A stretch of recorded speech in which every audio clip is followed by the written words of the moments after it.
Hello, my name is Prabhjot Singh, and now I'm going to talk about the simple random sampling methodology used in this study. The goal was here to ensure a free and unbiased representation of the property for analysis. To achieve this goal, we began with the predefined student ID that was 20240024, which served as a reference point. Starting from row 24 and column 0 of a random number table, we followed a systematic approach, that is, three-digit numbers were selected within the range of 001 to 500, aligning with the total property population. To maintain the integrity of the data, we excluded duplicates, ensuring all the property IDs were unique. Through this process, we successfully complicated a random sample of 50 unique property IDs, which formed the basis for our analysis. To sum up, this method eliminates selection bias, making our results more representative and reliable for statistical interference. Moving on to the task 2, this slide focuses on the distribution of the properties by the number of stories, providing valuable insights into housing trends and preferences. The textual information highlights that one-story properties dominate, accounting for 56% of the sample, or 28 properties. The two-story properties make up 30% of the distribution, with 15 properties. Three-story properties are less common, comprising 14%, or just 7 properties. The bar chart titled Frequency of Number of Stories visually reinforces this dominance. You will notice here the blue bar represents the actual frequency of the properties of each story count, and the orange bar complements this, reflecting the number of stories themselves. Now let's move to the task 2.2. Here we can analyze property type distribution. This slide uses a pie chart to illustrate the frequencies of three main property types, that is, detached houses, apartments, and townhouses. Starting with the data, detached houses emerges as the largest category, comprising of 42% of the total sample, which equates to around 21 properties, and apartments follows that, making up 32% or 16 properties, and the least value here is townhouses, that is 26% or 13 properties. The pie chart visually communicates these proportions. Each segment is distinctly color coded, with detached houses occupying the largest share, emphasizing their dominance.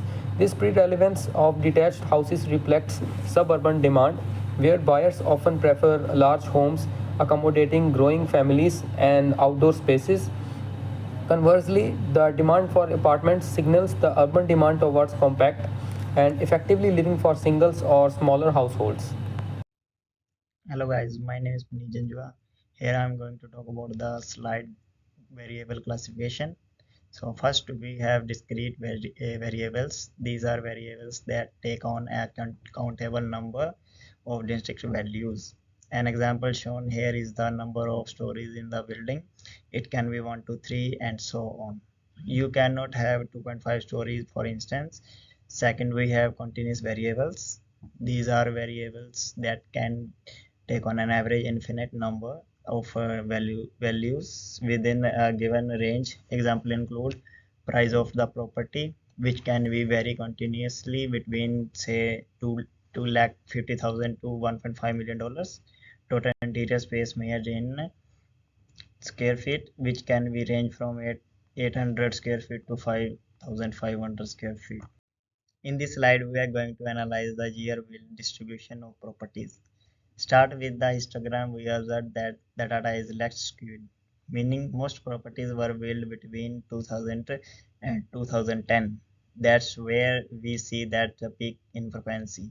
Key statistics include around 60% of the properties were built after the year 2000, showing a recent trend. The oldest property dates back to 1950, while the newest one is from 2020. From these insights, the implication is the modern infrastructure dominates the data set. Most properties are relatively new, which can impact factors like maintenance cost, energy efficiency, and market value. Overall, the distribution clearly highlights a preference towards newer construction. In this slide, we are going to examining the total interior space distribution. Looking at the histogram, we can see that the distribution is right skewed. This means that the most of homes have less than 2000 square feet of interior space.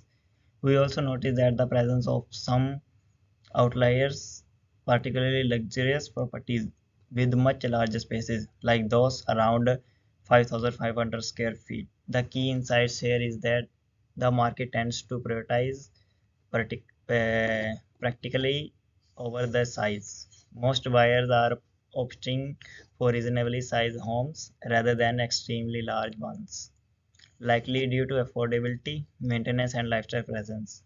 Overall, the data highlights a market that favors efficient living space rather than oversized luxury properties. Hi, my name is Kishan Surani and I'll be presenting slides number 8, 9 and 10. So in this section we constructed confidence intervals for the key variables for year built. The 95% confidence interval show the average construction year lies between approximately 1987 and 1993. For total interior space, the confidence interval indicated that the average home size ranges between 1700 and 1900 square feet. This gives us a reliable range to understand the typical property age and size within our dataset, accounting for sample variability. Moving on to the hypothesis testing, we tested the claim that the average year built equals 1995. Using a t-test, we found the t-values was minus 2.36 with a p-value less than 0.05. This led us to reject the null hypothesis, meaning the average year built is statistically different from 1995. In fact, it is closer to 1990. This reinforces the trend that the properties are slightly older than initially assumed. Finally, our conclusions and recommendations. The trends show that newer, smaller homes dominate the current market. Based on these findings, we recommend investing in energy efficient single story designs to meet affordability demand. Additionally, suburban and detached house are a strong target segment and which suggest keeping an eye on luxury property outliers for potential niche investment.